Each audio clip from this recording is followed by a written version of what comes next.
ఇంకా ప్రార్థన చేయండి. మనం ఇంకా ఎక్కువ ఆత్మని రక్షించాలి. మన తరంలో మనకి మంచి కృపలు దేవుడు అనుగ్రహించాడు, ఆ అవకాశాలు ఇచ్చాడు దేవుడు. అందిపుచ్చుకోవాలి. మీరు కష్టపడాలి, నేను కష్టపడాలి.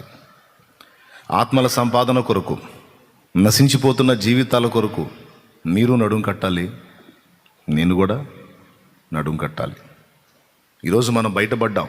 ఆ పాపంలోంచి, ఆ లోకంలో నుంచి, ఆ దరిద్రంలో నుంచి, ఆ నరకంలో నుంచి, ఆ శాపంలోంచి మనం బయటపడ్డాం. ఇంకా అందులోనే పడి కొట్టుకుంటున్న వాళ్ళు చాలామంది ఉన్నారు. వాళ్ళ విషయంలో కనీసం మన గుండెల్లో భారం ఉండాలి. అయ్యో, నేను బయటపడ్డాను, ప్రభువు దయ వల్ల నేను మనశ్శాంతిగా ఉన్నాను. నా ప్రభువుని ఎరగని స్థితిలో అనేకులు నశించిపోతున్నారు, ఆత్మహత్యలు చేసుకుంటున్నారు, వ్యసనాలకు బానిసలైపోతున్నారు, కుటుంబాలని కూల్చుకుంటున్నారు, పాపానికి బందీలైపోతున్నారు, బతుకులో సుఖం లేకుండా చస్తున్నారు, చచ్చి నరకానికి పోతున్నారు. నేను ప్రజల్ని కాపాడాలి. కనీసం కొందరినైనా నన్ను ప్రభు పిలిచేలోపు కొన్ని జీవితాలనైనా నేను వెలిగించాలి, కొన్ని బ్రతుకులనైనా నేను బాగు చేయాలి.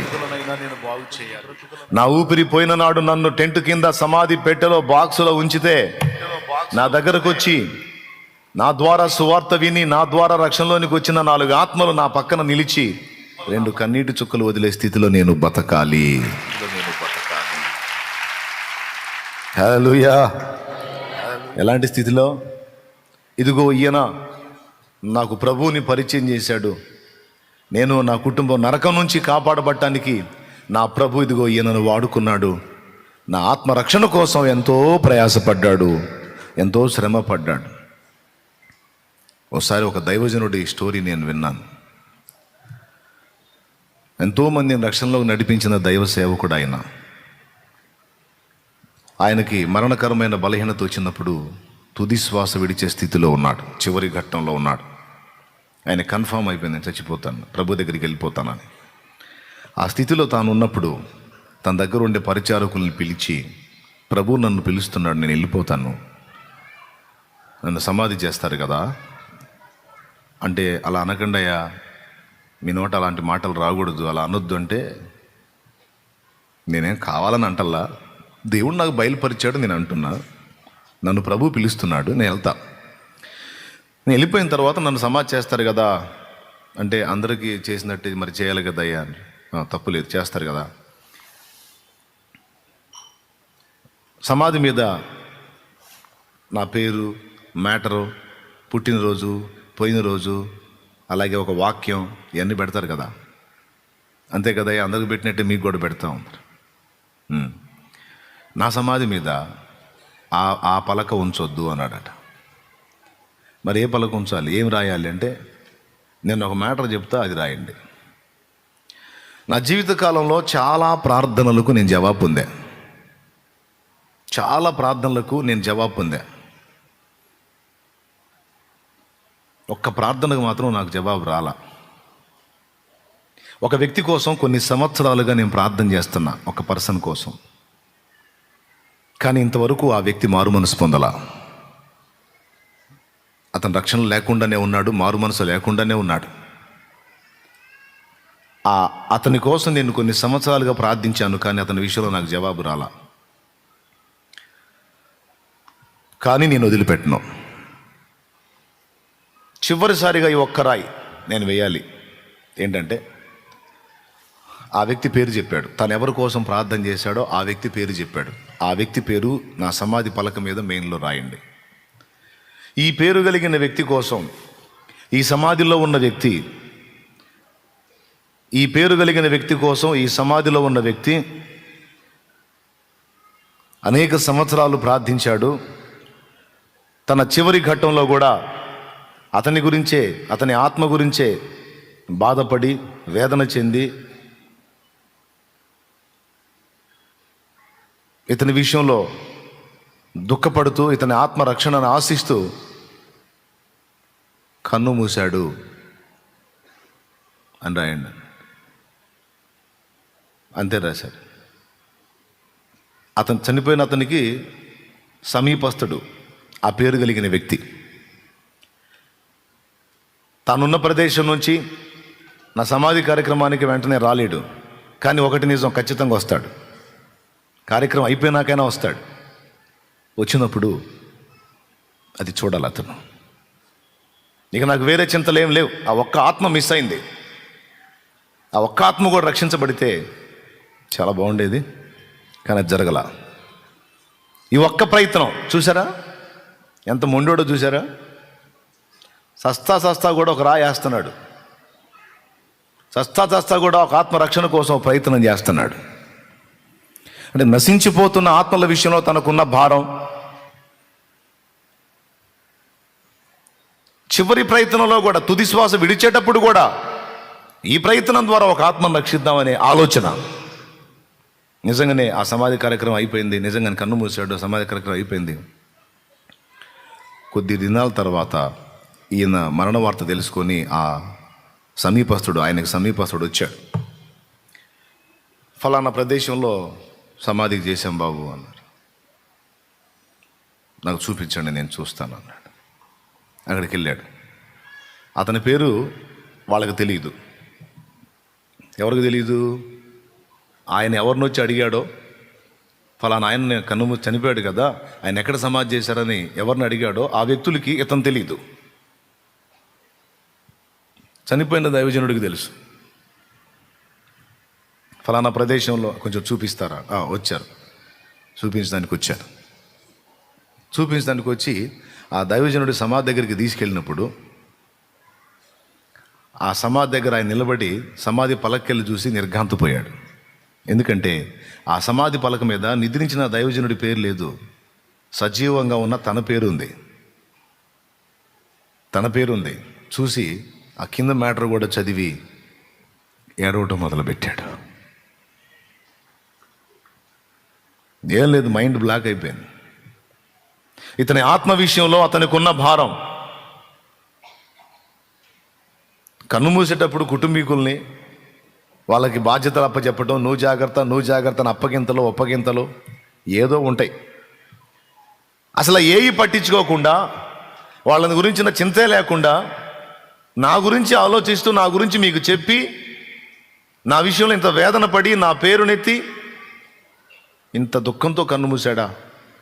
అయ్యో నేనెంత మూర్ఖుణ్ణి, ఎంత తప్పు చేశాను. ఆయన ఉన్నప్పుడే నేను రక్షణలోకి వచ్చినట్లయితే హ్యాపీగా సంతోషంగా వెళ్ళిపోయేవాడు. ఇప్పుడు ఆయన వేదనతో దిగిపోయేటట్టు చేశాను నేను అని, నా విషయంలో ఆయనకున్న ప్రేమ ఎంత నిజమైనది అని పశ్చాత్తాపడి ఆ రోజే ఆయన మారు మనసు పొందాడు. ప్రేమ, హల్లెలూయా. ఆ రోజే ఆయన మారు మనసు పొందాడు. తర్వాత రక్షణలోకి వచ్చాడు. తర్వాత ఆయన విడిచిన పరిచర్య ఈయన చేయటం మొదలుపెట్టాడు.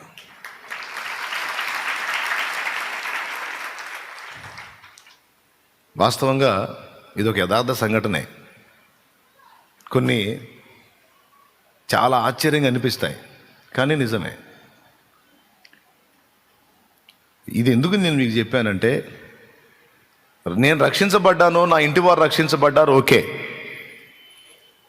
బాగున్నాం, దేవునికి స్తోత్రం అని దేవుణ్ణి సేవిస్తున్న వారలారా, అంతటితో తృప్తి చెందకండి. నీ చుట్టుపక్కల ఉన్న వ్యక్తులలో, యవనస్తులు కావచ్చు, స్త్రీలలో ఆలోచన రావాలా సాటి స్త్రీలు, పురుషులకు ఆలోచన రావాలా సాటి పురుషులు, చదువుకునే బిడ్డలకు ఆలోచన రావాలా నీతో కూడా చదువుకునేవాళ్ళు. నీ అశ్రద్ధ వలన, నీ అనాసక్తి వలన, నీ నిర్లక్ష్యం వలన వాళ్ళ బ్రతుకుల్లో శాపాన్ని మోస్తున్నారు. చచ్చి కూడా నరకానికి వెళ్ళే పరిస్థితుల్లో వాళ్ళు ఉన్నారు. వాళ్ళని రక్షణలోకి నడిపించడానికి ప్రార్థించటం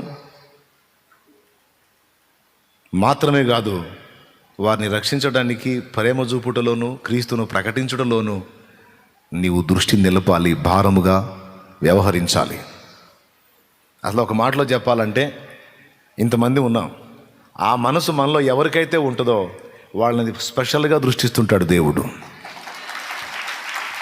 నశించిపోతున్న ఆత్మల రక్షణ కొరకు ఎవరు భారం కలిగి, ఆత్మల రక్షణ కొరకు పాటుపడుతూ, ప్రయాసపడుతూ భారం కలిగి ఉంటారో వాళ్ళ విషయంలో ప్రత్యేకంగానే దేవుడు దృష్టి కలిగి ఉంటాడు. ఎందుకంటే నువ్వు ఆయన నీతిని, ఆయన రాజ్యాన్ని వెతుకుతున్నావు. నీకు కావలసినవన్నీ కూడా దేవుడే సమకూరుస్తాడు. హల్లెలూయా. సాతానే ఉంటాడు తెలుసా, వాళ్ళు రక్షించబడలేదు, వీళ్ళు రక్షించబడలేదు, ఆ మట్టబోతుంది, ఏనెట్టబోతున్నాడు, ఈ సోదంతా నీకెందుకు?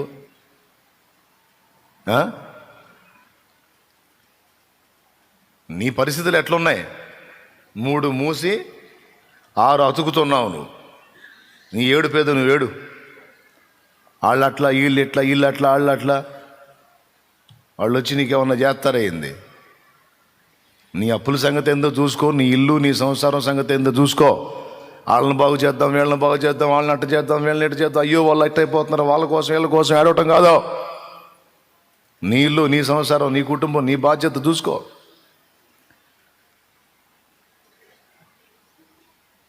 కొంతమంది వ్యక్తులు లేదా నీ మనస్సు శత్రువు ద్వారా ప్రేరేపించబడి అలా అంటుండొచ్చు. మరి నీ సమాధానం ఏంటి? నా ఇంటి బాధ్యతలు నెరవేరుస్తున్నా, కుటుంబ బాధ్యతలు నెరవేరుస్తున్నా, ఒక పక్క ఇది చూస్తానే, మరో పక్క నా దేవుని నీతిని రాజ్యాన్ని వెతుకుతున్నా, ఆ రాజ్యంలోకి అనేక మంది చేర్చబడాలని ఆరాటపడుతున్నా. నా ఆవేదనలో న్యాయం ఉంటే, నా ఆక్రందనలో న్యాయం ఉంటే, నా బాధలో నా భారంలో న్యాయం ఉంటే నా దేవుడు నాకు సహాయం చేస్తాడు.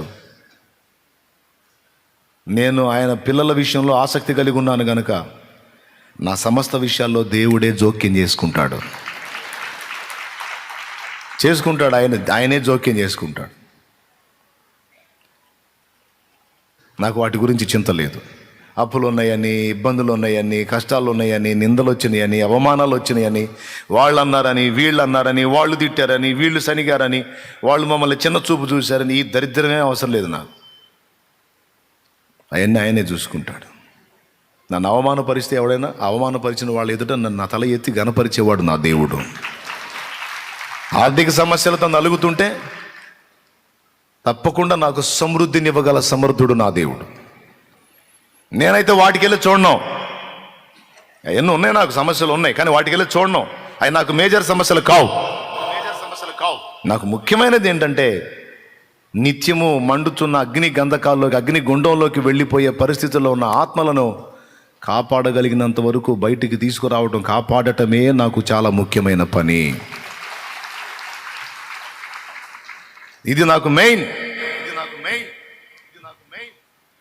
ఆయన నీతిని, ఆయన రాజ్యాన్ని నేను వెతకాలి. ఇది వినండి, ఇది నాకు భారం.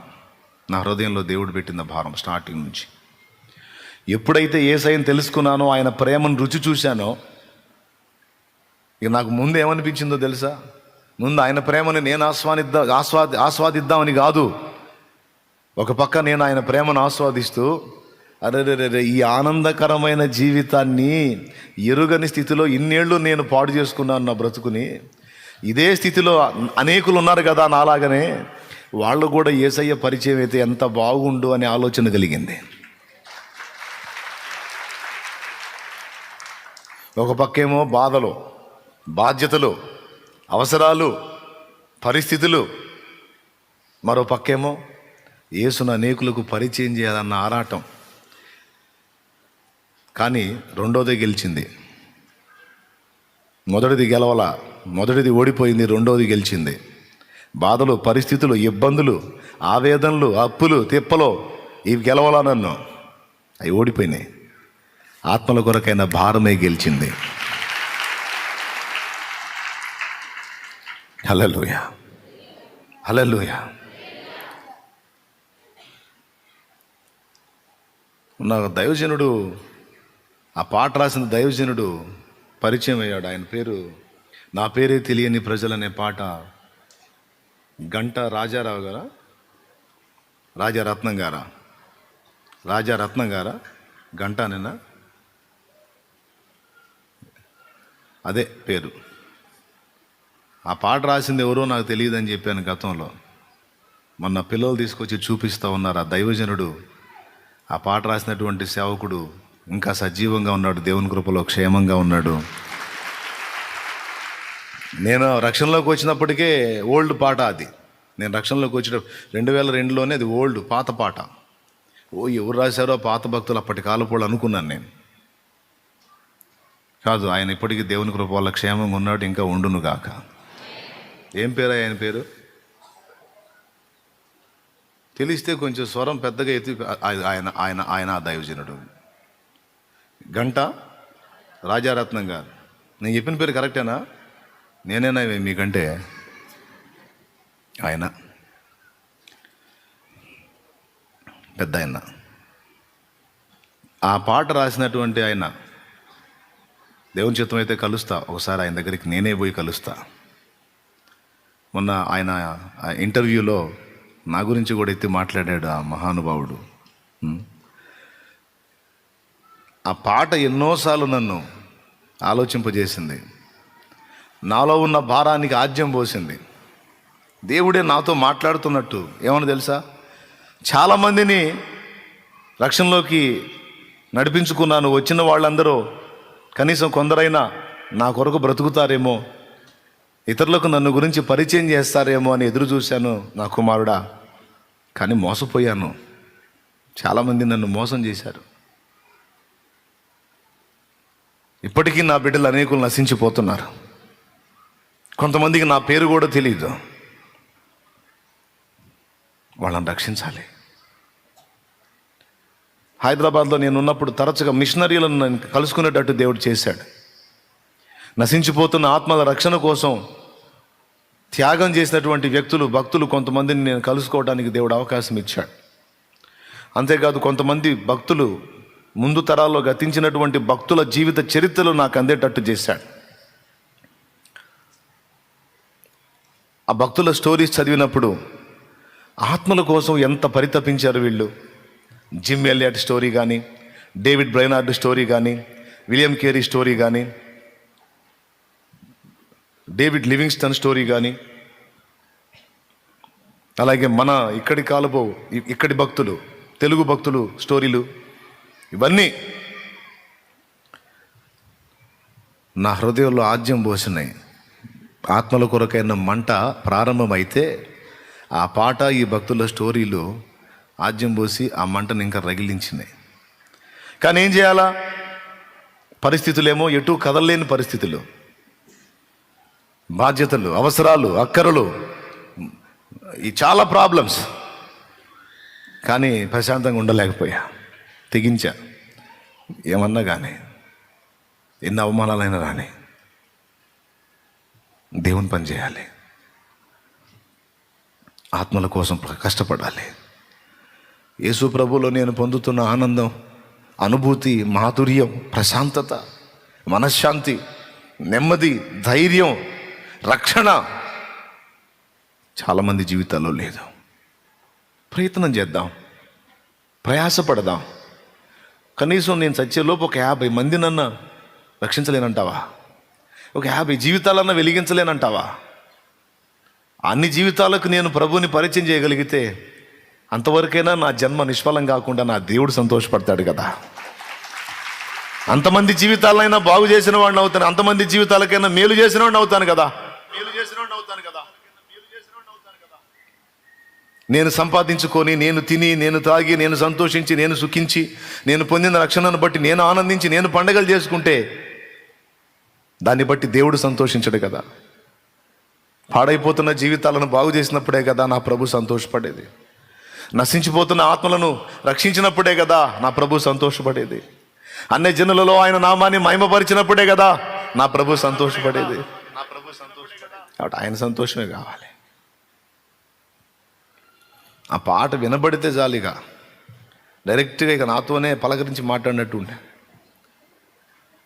నేను నమ్మిన వారిలో కొందరు మోసం చేశారు, వెళదామని చెప్పి వెనుకకు తిరిగారు. నేను నమ్మిన వారిలో కొందరు మోసం చేశారు, వెళదామని చెప్పి వెనుకకు తిరిగారు. మీరైనా, మీలో ఒకరైనా, మీరైనా, మీలో ఒకరైనా వెళతారా నా ప్రేమను చెబుతారా, వెళతారా నా ప్రేమను చెబుతారా. నా పేరే తెలియని ప్రజలు ఎందరో ఉన్నారు, నా ప్రేమను వారికి ప్రకటింపన్ కొందరే ఉన్నారు. నా పేరే తెలియని ప్రజలు ఎందరూ ఉన్నారు, నా ప్రేమను వారికి ప్రకటింపన్ కొందరి ఉన్నారు. మొదటి చరణంలో చాలామంది నేను నమ్మాను, వాళ్ళు నాకు చెప్పారు వెళతామని, కానీ వెళ్ళలేదు, వెనక్కి తిరిగారు, మోసం చేశారు. మీరైనా మీలో ఒకరైనా, సాల్మోన్ అన్న చర్చిలో చిన్న మంద ఒక 80 మంది లోపు ఉంటారు, 80 మంది కూడా ఉండరు, ఒక 60 మంది లోపు ఉంటారు, లోపే.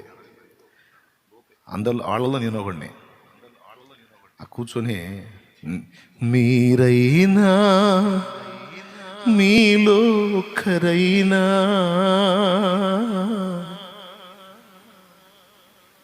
అంటే నాతో మాట్లాడుతున్నట్టు ఉండేది. నువ్వేరా రే, నువ్వేరా, కొంచెం ఆలోచించరా, కదులురా, నువ్వు రారా. రెండో చరణం, వెళ్ళగలిగితే మీరు తప్పక వెళ్ళండి, వెళ్ళలేకపోతే వెళ్ళే వారిని పంపండి. మీరైనా మీలో ఒకరైనా ఎవరైనా మీలో ఒకరైనా వెళతారా నా ప్రేమను చెబుతారా. మనం ప్రకటించకపోతే యేసయ్య సిలువ వ్యర్థమైంది కదా. ప్రజలకు సిలువ సువార్త అందకపోతే, సిలువను గూర్చిన వార్త అందకపోతే యేసు సిలువ త్యాగం వ్యర్థమైంది కదా. క్రీస్తు సిలువ నిష్ఫలము కాకుండాన్నట్లు, వ్యర్థము కాకుండాన్నట్లు నేను ప్రకటించాను అన్నాడు పౌలు మహాశయుడు. వెళ్ళగలిగితే మీరు తప్పక వెళ్ళండి, వెళ్ళలేకపోతే వెళ్ళే వాళ్ళను పంపండి అనే మాటలో ఎవరినో పంపేది ఏంది ప్రభువా? నాకేం మాయ రోగం, నాకేం కాలొంకరా, కన్నొంకరా, చెయ్యొంకరా, ఏం రోగం? బాగానే ఉన్నానయ్యా. ఎవరో కాదు, నేనే వెళ్తా.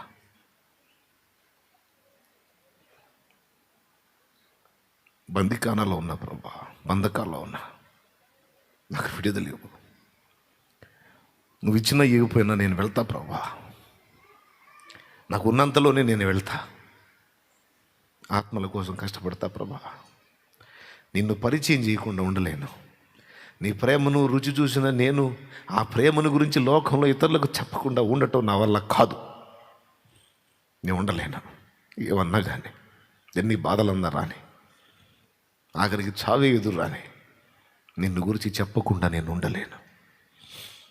నన్ను అనుగ్రహించు, నన్ను బలపరచు. ఓ గోడు గోడు గోడు గోడు ఏడ్చుకొని దేవుని కొరకు పని చేయటానికి ఒక్క అడుగు ముందుకేసా.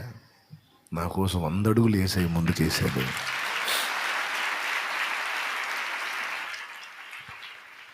తెగించి వేసిన అడుగు నిష్ఫలం కాలేదు, సఫలమైంది. ఎన్నో జీవితాలు, ఒక్కొక్కరు వచ్చి వాళ్ళు పొందిన అనుభవాలు, వాళ్ళు విన్న మాటను బట్టి లేదా పాటను బట్టి, ఆ పుస్తకాన్ని బట్టో లేకపోతే దేన్ని బట్టైనా సరే వారు కదిలించబడి మార్పు నొంది, ఇదిగో ఇట్లా ఉండేవాడిని అన్న, ఇప్పుడు ఇలా మారిపోయానని చెప్తుంటే లోపల ఎంత ఆనందమో. యేసయ్యకు కృతజ్ఞతలు, స్తోత్రాలు. కొంతమంది ఇప్పుడు ఈ లైవ్ ద్వారా అనేక మంది ఎక్కడెక్కడో ఉండి చూసి పని కట్టుకొని దూరాల నుంచి వచ్చి మీరు లైవ్లో అందించినటువంటి సందేశాలలో, ఆ పాటలలో, ఆ మాటలలో, ఆ ఉపదేశంలో ఫలానా టైంలో నన్ను ఈ మాట పట్టుకుంది, ఫలానా టైంలో నన్ను ఈ పాట పట్టుకుంది అని వచ్చి చెప్పి, ఇదిగో ఇలాంటి స్థితిలో ఉన్న నేను ఇలాగ మారిపోయాను, ఇంత చచ్చిపోవాలనుకున్న స్థితిలోకి వెళ్ళి నేను ఇలా కాపాడబడ్డాను, ప్రభు వైపు తిరిగాను, ఇప్పుడు దేవుని కొరకు బ్రతుకుతున్నాను, కొంచెం లోతైన ఆత్మీయతలోకి నేను వెళ్ళాను అని ఒక్కొక్కళ్ళు వచ్చి మాట్లాడుతూ ఉంటే నాకు మాట లేదు. హృదయంలో దేవుని కూర్చున్న గానం కృతజ్ఞతాస్తుతే. ఇంకా ఆశ, ఇంకా చేయాలి. అందుకే ఏ అవకాశాన్ని పోనీయకుండా చిన్న పనులకి పెద్ద పనులకి అన్నిటికీ పూనుకుంటున్నా. మాట మాట్లాడినా, పాట పాడినా, ఏ పలుకు పలికినా అందులో యేసు అందరికీ పరిచయం కావాలి. హల్లెలూయా, హల్లెలూయా. శిరం మీద ముళ్ళ సాక్షిగా, కార్చిన కన్నీళ్ళ సాక్షిగా. హల్లెలూయా. షాలేం రాజు అనేవాడి నోరు ఒకవేళ ఇట్లా ముయ్యబడితే, ఈ లోకాన్ని వదిలి వాడు మౌనం అయితే, నేను లోకాన్ని వదిలి మౌనం అయినా నా స్వరం జనాన్ని పిలుస్తానే ఉండేటట్టు యేసయ్య చేశాడు. శిరం మీద ముళ్ళ సాక్షిగా, కాచిన కన్నీళ్ళ సాక్షిగా, పొందిన గాయాల సాక్షిగా, చిందిన రుదిరంబు సాక్షిగా, పొందిన గాయాల సాక్షిగా, చిందిన రుదిరంబు సాక్షిగా. యేసు నిన్ను పిలుచుచున్నాడు, నీ కొరకే నిలిచియున్నాడు. యేసు నిన్ను పిలుచుచున్నాడు, నీ కొరకే నిలిచియున్నాడు. యేసు నిన్ను పిలుచుచున్నాడు, నీ కొరకే నిలిచియున్నాడు. దేవునికి మహిమ.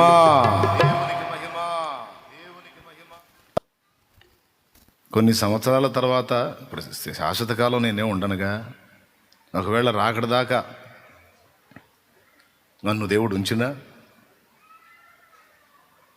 నేను మాట్లాడినంత వరకు మాట్లాడగలిగినా, మాట్లాడలేక మౌనం అయినా, నా స్వరంతో, నాకు దేవుడిచ్చిన స్వరంతో, ఆ వరంతో ఎక్కడో చోట ఏదో ఒక సందర్భంలో, ఏదో ఒక ప్లేస్లో, ఏదో ఒక విధంగా ఆ పాట రూపంలో నా గొంతు అనేక మందిని యేసు కొరకు పిలుస్తానే ఉంటుంది. ఆలోచించమని చెబుతానే ఉంటుంది. ఆలోచించరదేలా, మీరాలోచించరదేలా, ఆలోచించరదేలా, మీరాలోచించరదేలా. ఆది దేవుడు ఎవరనుచు అన్వేషించరదేలా, అసలు దేవుడు ఎవరనుచు అన్వేషించరదేలా, ఆలోచించరదేలా.